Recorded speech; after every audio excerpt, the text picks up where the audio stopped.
ఓం నమో వెంకటేశాయ. లీలావతార మహిత కాలావతార విదిత గోవింద గోవింద. ప్రాభాకర అరుణపరాభవనాధరంతం శోభావతార విధయాజిత పూర్ణచంద్రం స్వాభావికామిత మనోహర దివ్యదేహం వైభావరేయ విగమాయ సమాశ్రయామి అని నిరంతర హృదంతర నివాసి అయిన శ్రీనివాస పరమాత్మని భక్తిగా వేడుకుంటూ శ్రీశుకుల వారు ఉపదేశం చేసిన శ్రీమద్భాగవత మహామృతం యొక్క ఆస్వాదన కార్యక్రమాన్ని ఈ సాయంకాల వేళ మనం ప్రారంభించుకుందాము. ప్రారంభంలో ఆచార్యుల వారితో కలిసి ప్రార్థనా శ్లోకాలను పఠించుకుని ఈ కార్యక్రమానికి శుభారంభం చేసుకుందాము. ఓం నమో వెంకటేశాయ. శ్రీ గురు ప్రార్థనా. గురుర్బ్రహ్మా గురుర్విష్ణు గురుర్దేవో మహేశ్వరః గురుః సాక్షాత్ పరం బ్రహ్మ తస్మై శ్రీ గురవే నమః. శ్రీనివాస ప్రార్థనా. మారుతీడ్య పదాబ్జాయ మారమాతృప్రియాయ చ మారుతాయ మలభ్యాయ శ్రీనివాసాయ తే నమః. అథ సంకల్పః. శ్రీమదాదివరాహ క్షేత్రే విరాజమానస్య నిత్యశుద్ధ బుద్ధ ముక్త స్వభావస్య లీలాగృహీత విగ్రహస్య శ్రీ పద్మావతీ జానేః అనుగ్రహేణ అస్మాకం సర్వేషాం బుద్ధిశుద్ధ్యర్థం విద్యాభివృద్ధ్యర్థం భక్తి జ్ఞాన వైరాగ్యాది తదనుకూల సర్వ సంపత్ సమృద్ధ్యర్థం శ్రీ పరమేశ్వర ప్రీత్యర్థం శ్రీమద్భాగవత పాఠం కరిష్యామహే. అస్య శ్రీమద్భాగవత స్తోత్ర మహామంత్రస్య నారద ఋషిః బృహతి ఛందః శ్రీకృష్ణః పరమాత్మా దేవత బ్రహ్మ బీజం భక్తి శక్తి జ్ఞాన వైరాగ్యే కీలకం అస్మాకం శ్రీమద్భగవత్ ప్రసాద సిద్ధ్యర్థే పాఠే వినియోగః. ధ్యానం నారాయణానలనిధాన పవిత్ర గర్భం శ్రీవ్యాససూత శుక శౌనక శంకుయుక్తం సత్కార పూర్వ చిరసేవన లభ్య భావం జ్ఞానారణిం మథత భాగవతం మహాంతం. శ్రీ గురుభ్యో నమః. బ్రహ్మగారు నారద మహర్షికి శ్రీహరి యొక్క లీలావతారాలను గురించి బోధిస్తాను అని మాటిచ్చారు. ఆ మాటలను శ్రద్ధగా వినమని కూడా చెప్పారు. ఆపీయతాం కర్ణకషాయ శోషాన్ అని గత అధ్యాయంలో 6వ అధ్యాయంలో చెప్పారు. చెప్పిన విధంగానే 7వ అధ్యాయం ప్రారంభం నుంచే ఆలస్యం చేయకుండా శ్రీహరి యొక్క లీలావతారాలను ఒక్కొక్క శ్లోకంలో క్రమంగా చెప్పుకుంటూ వస్తున్నారు. క్రమంగా శ్లోకంలో చెప్పుకుంటూ వచ్చేటప్పుడు ఆ అవతారం యొక్క ప్రయోజనాన్ని అందులో ఉంచే బ్రహ్మగారు ఉపదేశం చేస్తున్నారు. కేవలం కథలను విని వెళ్ళిపోవటం కాదు, తత్వాన్ని అర్థం చేసుకోవటానికి వీలుగా ఆ అవతార గాథలను వినాలి అని ఇంతకుముందు బ్రహ్మగారే చెప్పిన విధానంలో ఆ తత్వానికి సంబంధించిన ఒక్కొక్క అంశాన్ని ఒక్కొక్క శ్లోకంలో నిక్షిప్తం చేసి మరీ బ్రహ్మగారు చెప్తున్నారు. దాంట్లో బ్రహ్మోవాచ 7వ అధ్యాయం ప్రారంభ శ్లోకంలో బ్రహ్మగారు ఇలా అంటున్నారు. యత్రోద్యతః క్షితితలోద్ధరణాయ బిభ్రత్ క్రౌడీంతనుం సకలయజ్ఞమయీమనంతః అంతర్మహార్ణవ ఉపాగతమాదిదైత్యం తం దంష్ట్రయాద్రిమివ వజ్రధరో దదారా అని. ఆయన యొక్క మొదటి అవతారంగా యజ్ఞవరాహావతారం గురించి చెప్పుకోవచ్చు. ఆ యజ్ఞవరాహావతారంలో ఆయన ఎత్ర సృష్టి యొక్క ప్రారంభ కాలంలో క్షితితలోద్ధరణాయ, సముద్రంలో భూమి మునిగిపోగా ఆ భూమిని ఉద్ధరించటానికి క్షితితలోద్ధరణాయ క్రౌడీం తనుం బిభ్రత్, క్రౌడీం తనుం వరాహం అనేటువంటి పశువు యొక్క శరీరాన్ని ధరించి ఉద్యత ఆ క్షితి తలోద్ధరణానికి, భూమిని పైకి లేవటానికి పూనుకున్నాడు. ఎలాంటి క్రౌడీంతను? సకల యజ్ఞమయీం, యజ్ఞ స్వరూపంలో ఉండేటువంటి, యజ్ఞాలకు అతి ముఖ్యమైనటువంటి మృత్తికా సంభారాన్ని అందించేటువంటి ఆ వరాహం అనేటువంటి రూపాన్ని ఆయన ధరించాడు. స్వయంగా యజ్ఞ స్వరూపుడైనటువంటి ఆ శ్రీమన్ మహావిష్ణువు యజ్ఞాలకు ఉపకరించేటువంటి, యజ్ఞానికి ప్రధానంగా కావలసిన మట్టిని సాధించి పెట్టేటువంటి వరాహ రూపాన్ని ధరించి సకల యజ్ఞమయీం అనంతః, ఏ విధమైనటువంటి అంతము లేనటువంటి వాడైనప్పటికీ క్షితితలోద్ధరణాయ, భూమిని ఉద్ధరించటం కోసం ఈ వరాహ రూపాన్ని, యజ్ఞవరాహ రూపాన్ని ధరించి ఆయన చేయవలసిన పని చేశాడు. ఏమి చేశాడు? అంతర్మహార్ణవ ఉపాగతమాదిదైత్యం తం దంష్ట్రయ అద్రిమివ వజ్రధరో దదారా. ఆ భూమిని నీళ్లలోకి ముంచేసినటువంటి హిరణ్యాక్షుడు అనేటువంటి రాక్షసుడిని, అంతర్మహార్ణవే ఏవ, సముద్రం లోపలే, అందులోనూ సాధారణ సముద్రం కాకుండా ఘనోదం అనే పేరుతో పిలువబడేటువంటి మహార్ణవంలో, భూమి మీద ఉండేటువంటి సముద్రానికి భిన్నంగా ఉండేటువంటి ఘనోద సముద్రంలో, అంతర్మహార్ణవే, ఉపాగతం, భూమిని ముంచేసి భూమిని సరిగ్గా పనిచేయకుండా చేయటానికి పూనుకున్నటువంటి ఆ ఆది దైత్యం హిరణ్యాక్షుడు అనే మొదటి రాక్షసుడిని దంష్ట్రయ అద్రిమివ వజ్రధరో దదారా. ఒక పిడుగుపాటుతో ఎలాగైతే ఇంద్రుడు పర్వతాలను చీల్చేస్తాడో, తన వజ్రాయుధంతో ఎలాగైతే పర్వతాలను చీల్చి చెండాడాడు ఇంద్రుడు అని మనం వింటాము, అదేవిధంగా తన కోరలతో, వరాహావతారంలో ఉండేటువంటి 2 కోరలలో ఒక కోరతో కానీ ఈ రాక్షసుడిని చీల్చేశాడు. తం దంష్ట్రయ అద్రిమివ వజ్రధరో దదారా. ముందు చేత్తో చెవి వెనకాల కొట్టాడు అని కూడా ఉంది, పైన అది రాబోతోంది. ముందు చేత్తో ఒక చరుపు చరిచి, ఆ తరువాత తనకుండేటువంటి ఆ కొమ్ముతో ఆయన్ని చీల్చేశాడు. చీల్చి చెండాడేసి పక్కన పారేసి భూమిని యథాస్థానంలోకి మళ్ళీ ప్రవేశపెట్టాడు. అలాంటి అవతారం యజ్ఞవరాహావతారం.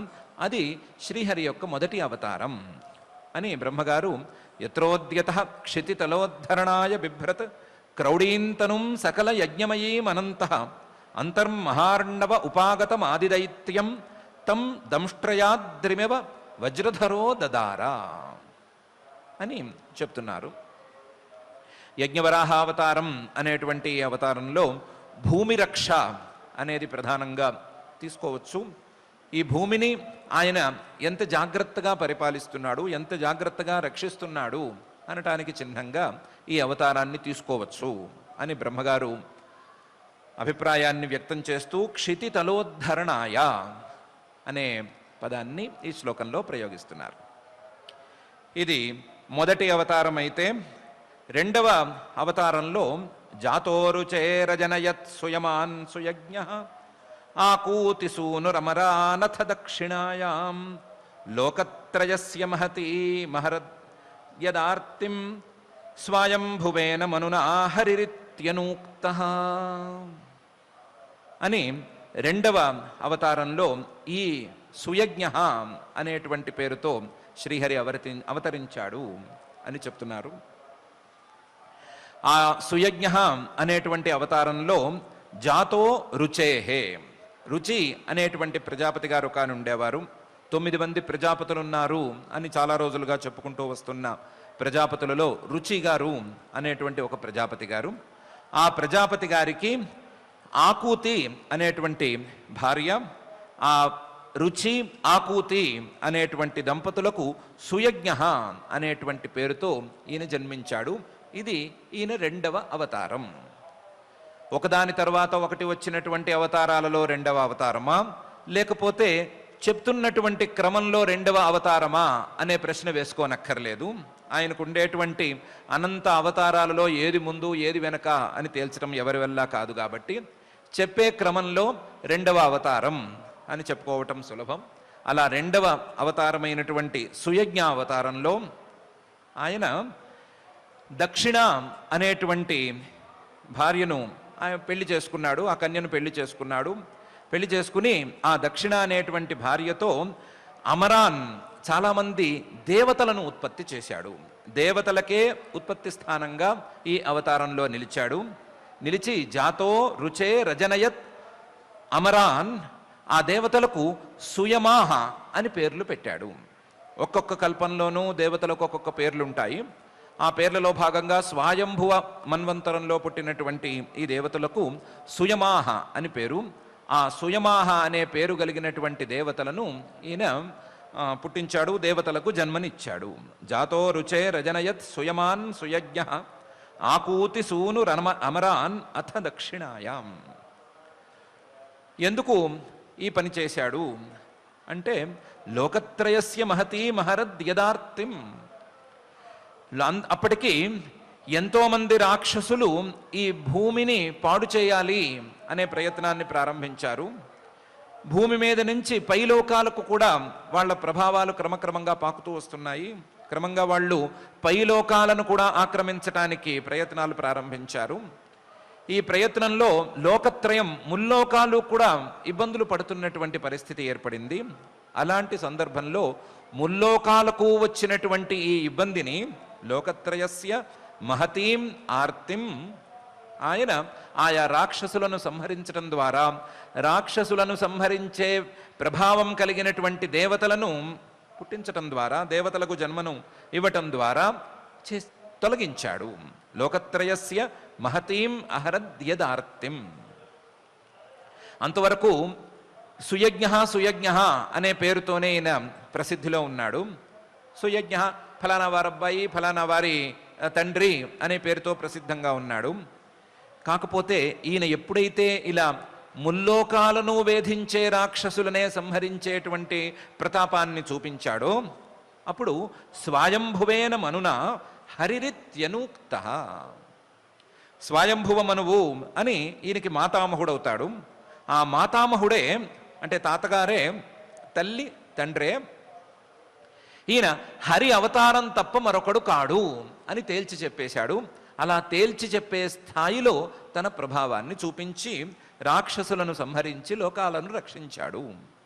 లోకత్రయస్య మహతి మహరద్యదార్తిం స్వయంభువేన మనున హరిరిత్యనూక్త అని రెండవ శ్లోకంలో సుయజ్ఞావతారం అనేటువంటి అవతారాన్ని బ్రహ్మగారు చెప్తున్నారు.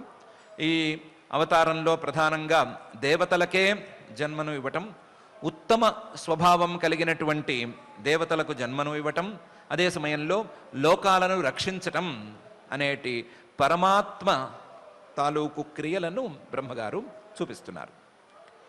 మూడవ అవతారం అయినటువంటి కపిలావతారంలో ఇలా జరిగింది అని మూడో శ్లోకంలో చెప్తున్నారు.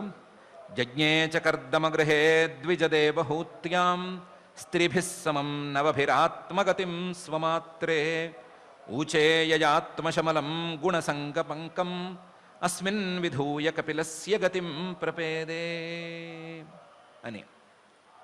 మూడవ అవతారం కపిలావతారం.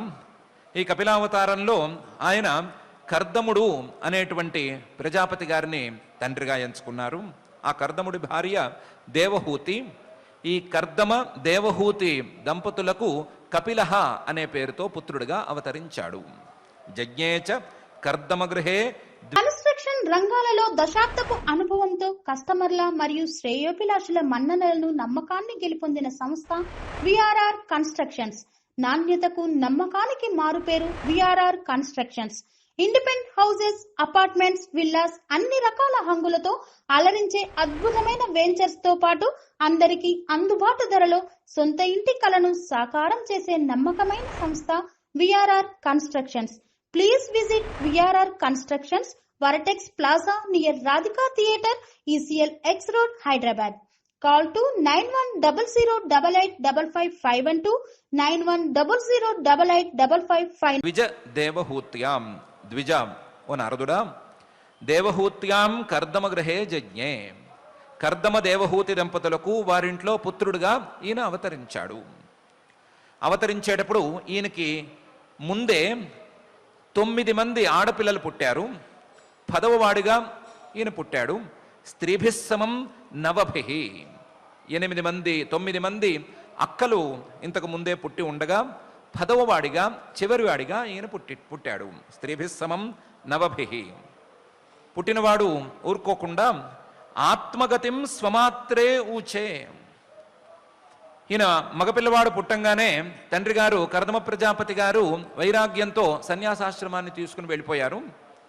అలా వెళ్ళిపోయినప్పుడు తల్లిగారికి కాస్తంత సందేహం కలిగినప్పుడు ఆ తల్లిగారి సందేహాన్ని తీర్చటం కోసం ఈయన ఆత్మగతిం స్వమాత్రే ఊచే, ఆత్మతత్వాన్ని గురించి, ఆత్మ యాథాత్మ్యాన్ని గురించి తన తల్లిగారైనటువంటి దేవహూతికి వివరంగా చెప్పాడు. ఆత్మగతిం స్వమాత్రే ఊచే. ఎప్పుడైతే ఆత్మవిద్యను తల్లిగారికి ఉపదేశం చేశాడో, తల్లిగారు కూడా చాలా యోగ్యురాలు కాబట్టి ఆ యోగ్యురాలైనటువంటి తల్లిగారు వ్యయ ఆత్మశమలం గుణ సంగ పంకం అస్మిన్ విధూయ. ఆ ఆత్మవిద్యా ప్రభావంతో ఆ తల్లిగారైనటువంటి దేవహూతి 3 గుణాల తాలూకు ప్రభావాలు ఎన్నున్నాయి. సత్వము, రజస్సు, తమస్సు అనే 3 గుణాలు.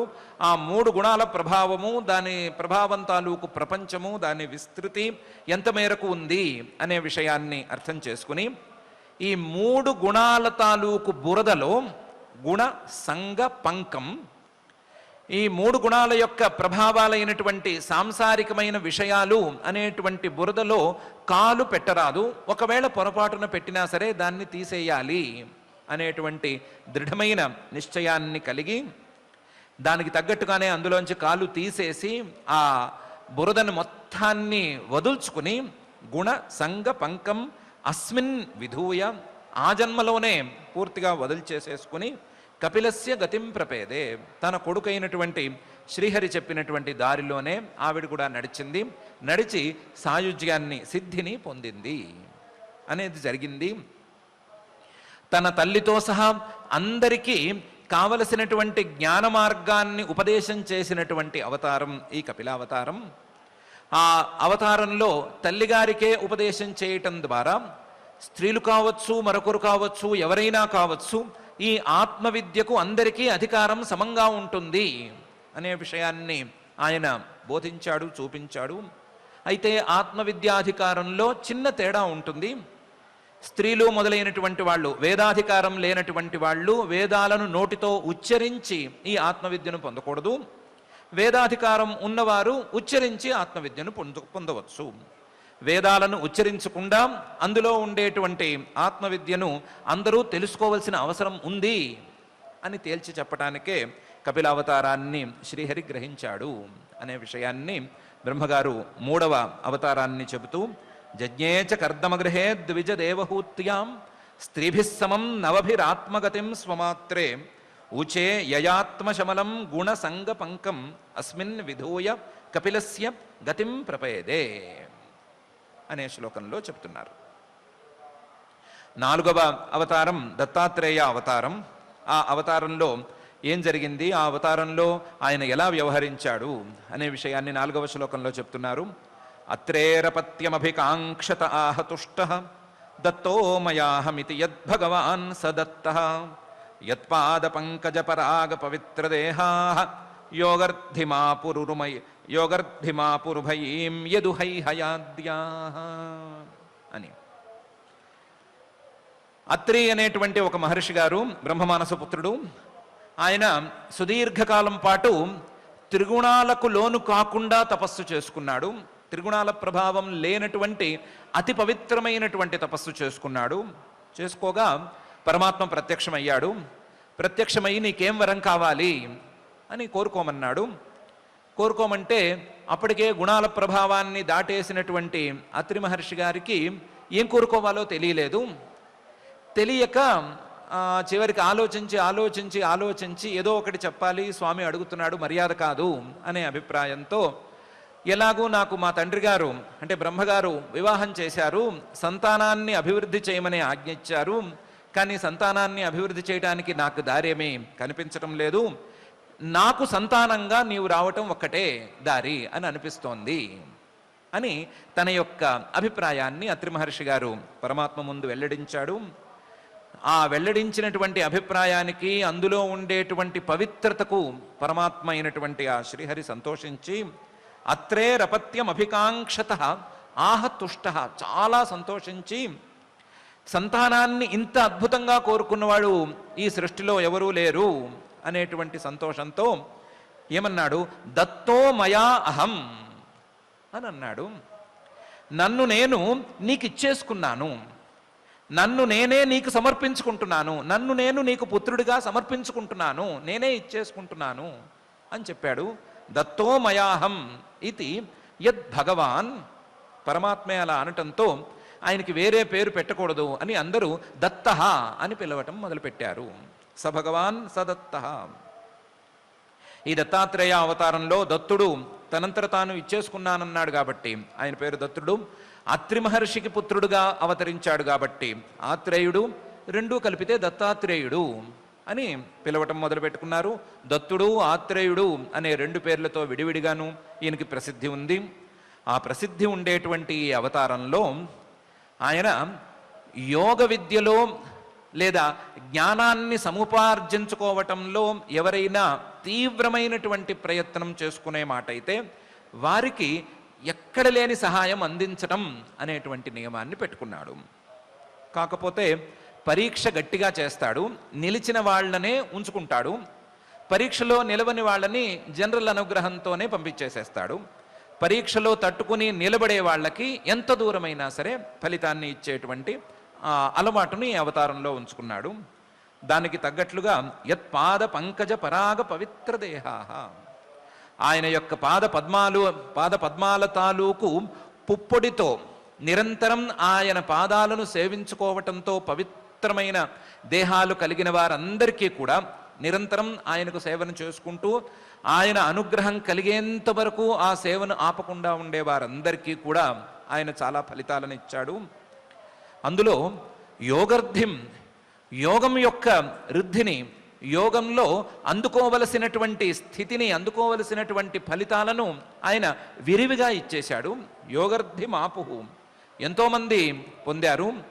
అందులోనూ రెండు రకాల యోగ సమృద్ధిని పొందారు. ఒకటి ఈ లోకంలో ఉండేటువంటి అణిమాద్య అష్టైశ్వర్య ప్రాప్తి అనేటువంటి యోగ సమృద్ధిని పొందారు. రెండవది జ్ఞానప్రాప్తి అనేటువంటి యోగ సమృద్ధిని కూడా పొందారు. యోగానికి పరమ లక్ష్యమైనటువంటి జ్ఞానప్రాప్తిని కూడా పొందారు. యోగర్ధిమాపు రుభయీం, అందులో చాలా పెద్ద లిస్టే ఉంది కానీ యదువు అనే ఆయన ముఖ్యుడు, హైహయుడు అనే పేరుతో హైహయ వంశంలో పుట్టినటువంటి కార్తవీర్యార్జునుడు లేదా సహస్రబాహువు అనే ఆయన ఇంకొక ముఖ్యుడు. ఇలాగే చాలామందే ఉన్నారు, ఆ తర్వాతి వాళ్ళు చాలామందే ఉన్నారు. యదు హైహయాద్యాహ, ఇలాంటి వారికి తనను పట్టుకుని తనకు నిరంతరం సేవ చేసుకుని తన అనుగ్రహం దక్కేదాకా ఉండేటువంటి పరీక్షలన్నిటినీ తట్టుకుని వాటిలో నెగ్గిన వారందరికీ కూడా ఈ లోకంలోనూ ఈ లోకంలో అందవలసినటువంటి అణిమాద్య అష్టైశ్వర్యాలను ప్రసాదించాడు. చివరికి ఫలితమైనటువంటి జ్ఞానాన్ని కూడా అనుగ్రహంతో అందించాడు. అందులోనూ కార్తవీర్యార్జునుడి మీద ఈయన కాస్త ప్రేమ ఎక్కువ. తాను అందించినటువంటి ఈ అణిమాద్య అష్టైశ్వర్యాలతోనూ జ్ఞానంతోనూ అతను గర్వంతో ఉన్నాడు అని గమనిస్తూ వచ్చాడు. ఆ గర్వంతో ఆ కార్తవీర్యార్జునుడు చేయరాని పని చేయగా, అంటే బ్రాహ్మణుల యొక్క సొమ్ముని బలాత్కారంతో అపహరించడానికి పూనుకోగా ఆ పనికి ప్రాయశ్చిత్తంగా, ఆ పనికి దండంగా తానే మళ్ళీ పరశురామావతారంలో వెళ్ళి అతని యొక్క సంహారాన్ని కూడా చేసి పెట్టాడు. శిష్యుడు ఎక్కడ తప్పు చేసినా ఇవి దొరకకూడదు, లేదా శిష్యుడు తప్పు చేస్తే దాని తాలూకు ఫలితం ఎక్కువగా అనుభవించకూడదు, వెంటనే తొందరగానే పూర్తయిపోవాలి అనేటువంటి అభిప్రాయాన్ని కూడా, శిష్యుడి మీద ఉండేటువంటి అమితమైన వాత్సల్యాన్ని కూడా కార్తవీర్యార్జునుడి మీద ప్రదర్శించాడు అనేది కొసరు మెరుపైతే, ఎంతోమందికి ఇలాంటి వాళ్ళకి అష్టైశ్వర్య ప్రాప్తిని అలాగే జ్ఞానప్రాప్తిని ఉభయాన్ని 2 రకాల అనుగ్రహాన్ని అందించిన వాడు ఈ దత్తాత్రేయుడు అనే విషయాన్ని బ్రహ్మగారు 4వ శ్లోకంలో చెప్తున్నారు. అత్రేరపత్యం అభికాంక్షత ఆహతుష్ట దత్తో మయాహమితి యద్భగవాన్ సదత్త యత్పాద పంకజ పరాగ పవిత్రదేహా యోగర్ధిమాపురుభయీం యదు హైహయాద్యా అనేటువంటి శ్లోకంలో ఈ 4వ అవతారం తరువాత 5వ అవతారం వచ్చింది. అది ఒక రూపంలో లేదు, అది ఏకకాలంలో 4 రూపాల్లో కనిపించింది అని బ్రహ్మగారే ఆశ్చర్యపోతూ ఆ అవతారాన్ని, ఆ అవతారానికి వెనకాల జరిగినటువంటి సంఘటనలను అన్నిటినీ ఒక శ్లోకంలో చెప్తున్నారు. తప్తం తపో వివిధ లోక శిశిర్క్షయామే ఆదౌ సనాత్ స్వతపసనోభూత్ ప్రాక్కల్ప సంప్లవ వినష్టమిహాత్మతత్వం సమ్యక్ జగాద మునయో యదచక్షతాత్మన్ అని. తప్తం తపః, నేను సృష్టి ఆదిలో ఎప్పుడైతే నేను ఆ శ్రీహరి యొక్క నాభి కమలం నుంచి జన్మించానో వెంటనే తపా తపా అని విని, టపా టపా కాదు, తపా తపా, తపస్సు చేయి అని విని తపస్సు చేయాలి అని పూనుకున్నాను. ఆలోచనాత్మకమైనటువంటి తపస్సే తప్ప వేరే తపస్సు ఉండేందుకు అవకాశం లేదు కాబట్టి ఆలోచనాత్మకమైన తపస్సు చేశాను. ఆ తపస్సు చేయటం అనేది నా యొక్క జన్మకు కావలసినటువంటి కార్యాన్ని, నేను ఎందుకు పుట్టానో ఆ పనిని నిర్వహించటానికి వీలుగా నేను తపస్సు చేశాను. నా యొక్క జన్మ వివిధ లోక సృష్టి అర్థం, రకరకాల లోకాలను సృష్టి చేయటం కోసమే కదా. అలా సృష్టి చేసేటువంటి కోరికతో వివిధ లోక శిశిర్క్షయ, నేను ఈ లోకాలను సృష్టి చేయాలి, నా జన్మకు కావలసినటువంటి పనిని నేను చేయాలి అనేటువంటి కోరికతో నేను తీవ్రమైన తపస్సు చేశాను. తప్తం తపః వివిధ లోక శిశిర్క్షయామే, చేసినటువంటి తపస్సును నేను తపస్సు చేశాను అనేటువంటి అహంకారంతో కలుషితం చేసుకోకూడదు అని నాకు తెలుసు. అందువల్ల ఆ కలుషాన్ని దాటటానికి విధిపూర్వకంగా తపస్సును పూర్తి చేయటం కోసం నేను ఆ తపస్సును మొత్తాన్ని పరమాత్మకు సమర్పించేసుకున్నాను.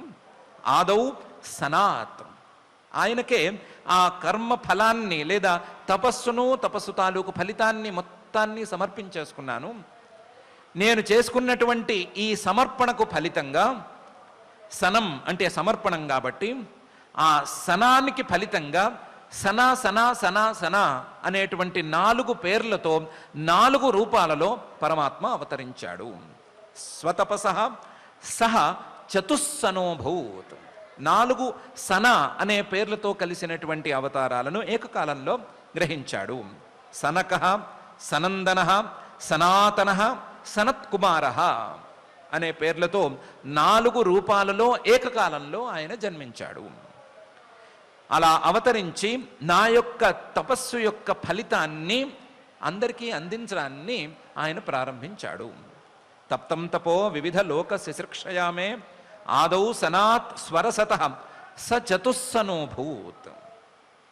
ఈ అవతారంలో లేదా ఈ 4 అవతారాలలో లేదా 4 రూపాలలో అవతరించినటువంటి ఏకావతారంలో ఆయన ప్రాక్కల్ప సంప్లవ వినష్టమిహాత్మతత్వం సమ్యక్ జగాద. ఎవరైనా సరే ఆత్మతత్వాన్ని అందుకోవటానికి విశ్వప్రయత్నం చేస్తుంటే, అయ్యో ఈ కల్పంలో ఈ సృష్టిలో ఆత్మతత్వాన్ని ఉపదేశం చేసేవారు లేరే అని మథన పడుతుంటే, నిజమైన నిజాయితీతో కూడిన ప్రయత్నం చేస్తుంటే వాళ్ళందరికీ కూడా ప్రాక్కల్ప సంప్లవ వినష్టం, ముందు కల్పం ప్రారంభమైంది, ఆ కల్పం సృష్టి మొత్తం కొంత దూరం వెళ్ళింది, తర్వాత ప్రళయం అనేది ఏర్పడింది, ప్రళయంతో సంప్రదాయం మొత్తం విచ్ఛిన్నమైపోయింది, గురు శిష్య పరంపర మొత్తం అక్కడికి తెగిపోయింది అనేటువంటి కష్టాన్ని తెలియనివ్వకుండా ఆ సంప్లవ వినష్టం, ఆ ప్రళయం ద్వారా పోయినటువంటి గురు శిష్య సంప్రదాయాన్ని మళ్ళీ సెరెనిటీ మోడల్ హై స్కూల్ విద్యార్థులకు అమ్మఒడి, సామాన్యులకు అందుబాటులో ఉన్న బడి సెరెనిటీ.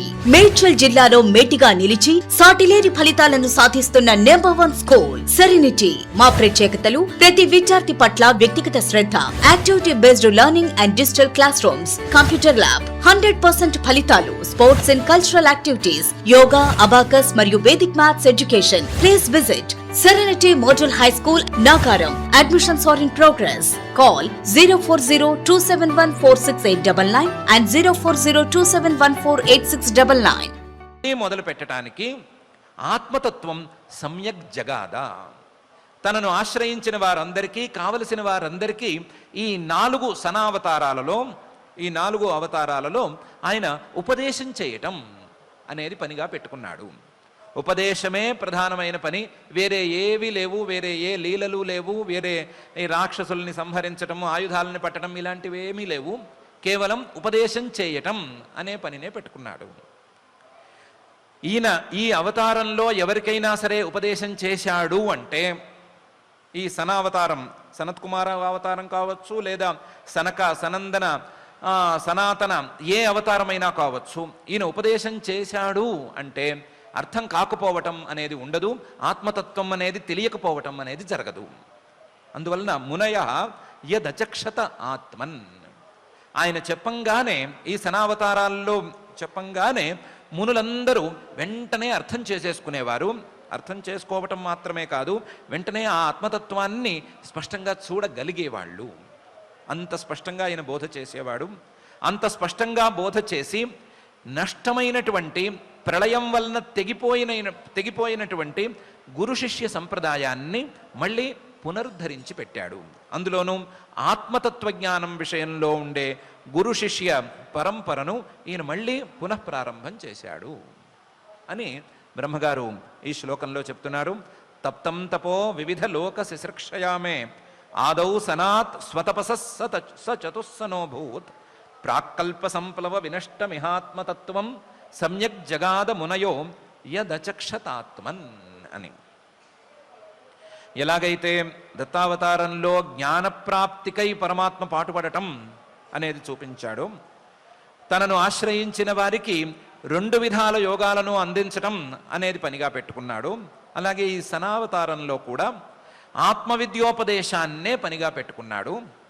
మానవులకు, అందులో ప్రయత్నం చేసేటువంటి వారికి, మననం ప్రధానంగా కలిగిన వారికి ఆత్మవిద్యోపదేశం అందటానికి ఈయన ఈ అవతారాలను వాడుకుంటున్నాడు. అలాంటి జ్ఞానోపదేష్టావతారాలను, శ్రీహరి యొక్క, పరమాత్మ యొక్క జ్ఞానోపదేశ అవతారాలను శ్రద్ధగా గమనించుకుని ఆయన చేసిన ఉపదేశాన్ని శ్రద్ధగా విని అందరూ లాభాన్ని పొందాలి అనే అభిప్రాయాన్ని ఈ శ్లోకంతో సహా బ్రహ్మగారు ప్రతి శ్లోకంలోనూ ప్రదర్శిస్తూనే ఉన్నారు. ప్రదర్శన చాలా స్పష్టంగానే ఉంది. ఒక్కొక్క శ్లోకం ఒక్కొక్క అవతారాన్ని చెప్తోంది. ఆ అవతారం తాలూకు తత్వాన్ని, ఆ అవతారంలో చేసిన ప్రధానమైన క్రియను కానీ, దాని యొక్క లక్ష్యాన్ని కానీ స్పష్టంగానే చెబుతోంది. ఇంకా పైన అవతారాలను ఒక్కొక్క శ్లోకం పై శ్లోకం చెప్పబోతోంది. చెప్పబోయేటువంటి అవతారాలలో ముఖ్య అవతారాలన్నీ కూడా మానవులకు జ్ఞానప్రాప్తిని అందించే దిశలో వెళుతున్నాయి అనే విషయాన్ని మనం క్రమంగా కనుగొనబోతున్నాము. కనుగొనబోయే ముందు కపిలావతారం కావచ్చు, లేకపోతే దత్తావతారం కావచ్చు, లేకపోతే సనావతారం కావచ్చు, ఇవన్నీ జ్ఞానప్రాప్తికై మనకు వచ్చిన అవతారాలు అనే విషయాన్ని గ్రహించి, పరమాత్మ ఇన్ని అవతారాలలో చేసేటువంటి ఆ జ్ఞానోపదేశాన్ని, జ్ఞానప్రాప్తికై ఆయన చేసేటువంటి ఉపదేశాన్ని అందుకునేందుకు మనం సమాయత్తమవుదాము. ఆ సమాయత్తమవటంలో భాగంగానే నిరంతర హృదంతర నివాసి అయిన ఆ శ్రీనివాస పరమాత్ముని మనకు ఆ యోగ్యతను ప్రసాదించమని వేడుకుందాము. ఆ వేడుకోలతో ఈ రోజుకు పారాయణ కార్యక్రమాన్ని ప్రారంభించుకుందాము. ఈరోజు శ్రీవారి పున్నమై గరుడ సేవ ఉన్నది కాబట్టి మనం తొందరగా పారాయణ కార్యక్రమాన్ని పూర్తి చేసుకుని ఆ కార్యక్రమానికి వెళ్ళవలసి ఉంది కాబట్టి పారాయణ కార్యక్రమాన్ని ప్రారంభించుకుందాము. స్కంధంలో 7వ అధ్యాయంలో శ్లోకాలు మనం పారాయణ చేసుకుంటున్నాం.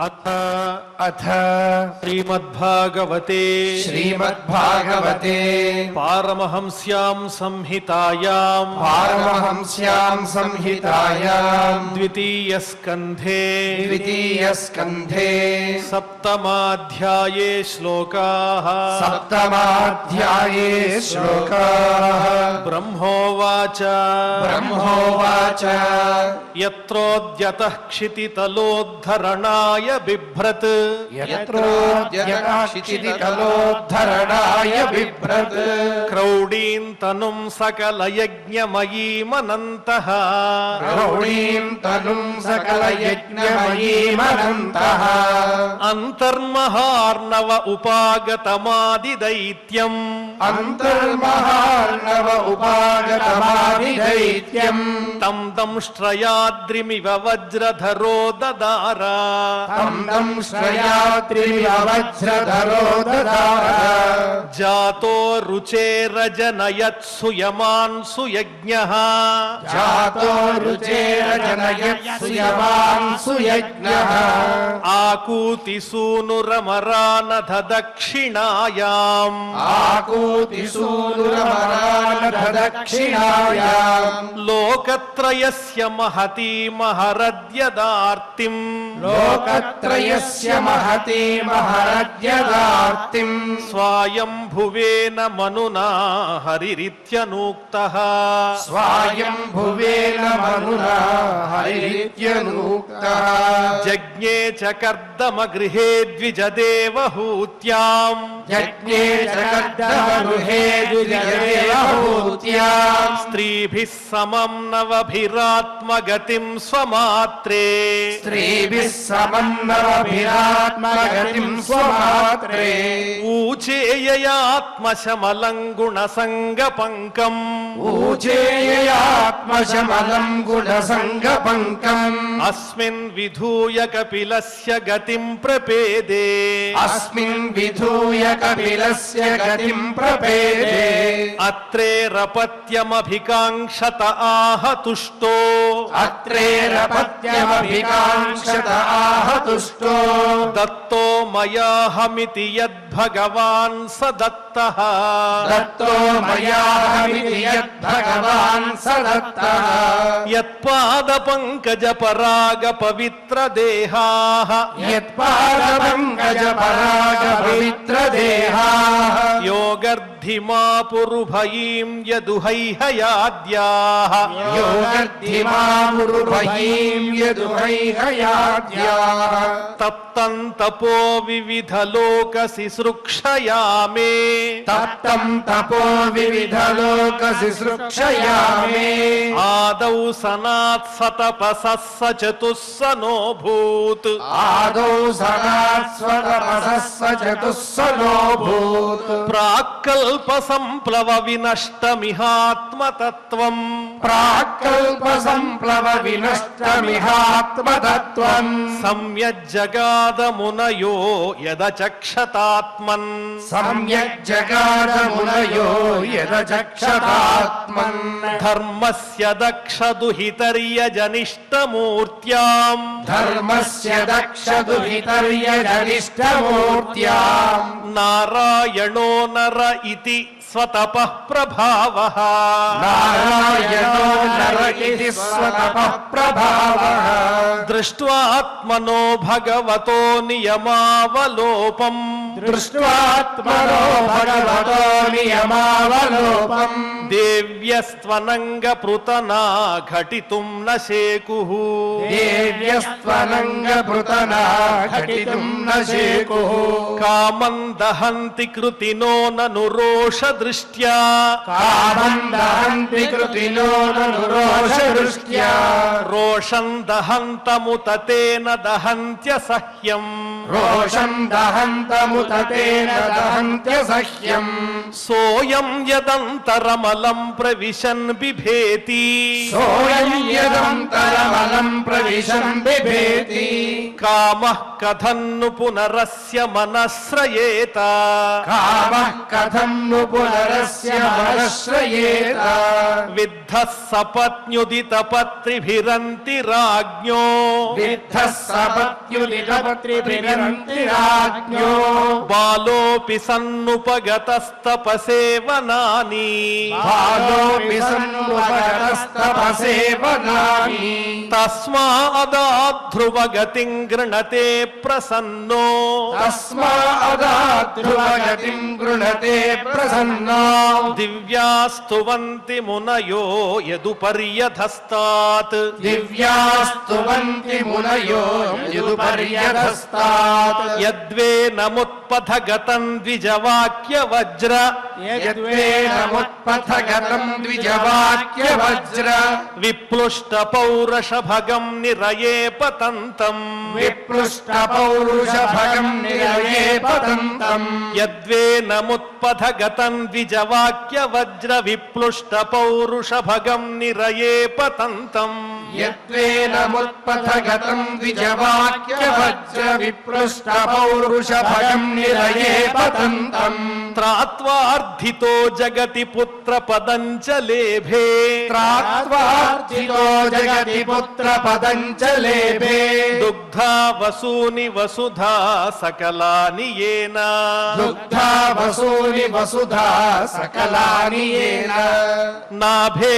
రసా వృషభ ఆస సుదేవి సూనుః నాభే రసా వృషభ ఆస సుదేవి సూనుః యో వై చచారసమదృగ్జడయోగచర్యాం యో వై చచార సమదృగ్జడయోగచర్యాం యత్పారమహంస్యమృషయః పదమామనంతి యత్పారమహంస్య వృషయః పదమామనంతి స్వస్థః ప్రశాంతకరణః పరిముక్తసంగః స్వస్థః ప్రశాంతకరణః పరిముక్తసంగః ఇతి ఇతి శ్రీమద్భాగవతే శ్రీమద్భాగవతే పారమహంస్యాం సంహితాయాం పారమహంస్యాం సంహితాయాం ద్వితీయస్కంధే ద్వితీయస్కంధే సప్తమాధ్యాయే శ్లోకాః సప్తమాధ్యాయే శ్లోకాః.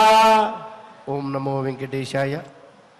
శ్రీమద్ భాగవతాంతర్గత అవతార వైశిష్ట్యాన్ని, అందున ఆదివరాహ క్షేత్రంలో యజ్ఞవరాహ అవతారంతో స్వామి యొక్క అవతార వైభవాన్ని ఆచార్యముఖంగా చక్కగా మనం ఇంతవరకు అధ్యయనం గావించాం. అదేవిధంగా ఆ శ్లోక రత్నాలను కూడా చక్కగా పారాయణ చేసుకున్నాం. నిరంతరము ఇటువంటి భాగవత అమృత రసాస్వాదన యజ్ఞంలో పాత్రులమయ్యే విధంగా, చివరికి పరిపక్వత సాధించే విధంగా ఆ ఫలాన్ని ఫలితాన్ని ఇవ్వమని గరుడ గమనుడైనటువంటి ఆ వేదవేద్యుడైన శ్రీ వెంకటేశ్వర స్వామిని భక్తి శ్రద్ధలతో ప్రార్థిస్తూ, యథావిధిగా క్షమాప్రార్థన దగ్గర నుంచి మంగళాంతం వరకు భక్తితో పఠిస్తూ నేడు మంగళాంతంగా అధ్యయన కార్యక్రమానికి పరిసమాప్తి పలుకుదాం. అందరం కలిసి క్షమాప్రార్థన దగ్గర నుంచి పఠిద్దాం. అథ క్షమా ప్రార్థనా యదక్షరపదభ్రష్టం మాత్రాహీనం చ యద్భవేత్ తత్సర్వం క్షమ్యతాం దేవ నారాయణ నమోస్తుతే. అథ భగవత్ సమర్పణం కాయేన వాచా మనసేంద్రియైర్వా బుద్ధ్యాత్మనా వా ప్రకృతే స్వభావాత్ కరోమి యద్యత్ సకలం పరస్మై నారాయణాయేతి సమర్పయామి. అథ లోకక్షేమ ప్రార్థనా సర్వే భవంతు సుఖినః సర్వే సంతు నిరామయాః సర్వే భద్రాణి పశ్యంతు మా కశ్చిద్ దుఃఖభాగ్ భవేత్. అథ మంగళం శ్రియః కాంతాయ కళ్యాణ నిధయే నిధయేర్థినాం శ్రీవేంకట నివాసాయ శ్రీనివాసాయ మంగళం. స్వామి బోధానంద గోసేవ ఆశ్రమం, సైథాపూర్. జ్యోతిష్యం, వాస్తుశాస్త్రం మన పూర్వీకులు మనకిచ్చిన వరం. దుర్గాదేవి, కాలభైరవ ఉపాసనతో వాక్సిద్ధి పొందిన శ్రీ శ్రీ బోధానందగిరి స్వామివారు మీకు ఎలాంటి సమస్యలున్నా, వాటిలో ముఖ్యంగా ధన నష్టం, ఆరోగ్య నష్టం, భార్యాభర్తల మధ్య గొడవలు, ప్రేమించుకున్న వారు దూరం అవడం, ఎన్ని సంబంధాలు వచ్చినా పెళ్లి ముడి పడకపోవడం, రోడ్డు ప్రమాదాలు, అప్పుల బాధలు, వ్యవసాయంలో నష్టాలు, పెద్దల మాట పిల్లలు వినకపోవడం, ఆరోగ్య శాంతి, గృహశాంతి, మనశ్శాంతి లేకపోవడం, ఇలాంటి సమస్యలు ఉన్నట్లయితే ఒక్కసారి స్వామీజీని కలవండి. మీ సమస్యలకు తగిన పరిష్కారాన్ని పొందండి. అంతేకాక అన్ని రకాల వ్యాధులకు గోపంచకవ్య మరియు మూలికా వైద్యం చేయబడును. నమ్మకంతో రండి, ఆయురారోగ్యాలతో వర్ధిల్లండి. మా అడ్రస్ స్వామి బోధానంద గోసేవ ఆశ్రమం, సైదాపూర్, వీరభద్ర స్వామి గుడి దగ్గర, యాదగిరిగుట్ట. సంప్రదించవలసిన నెంబర్ 9849213754 మరియు 9618034138.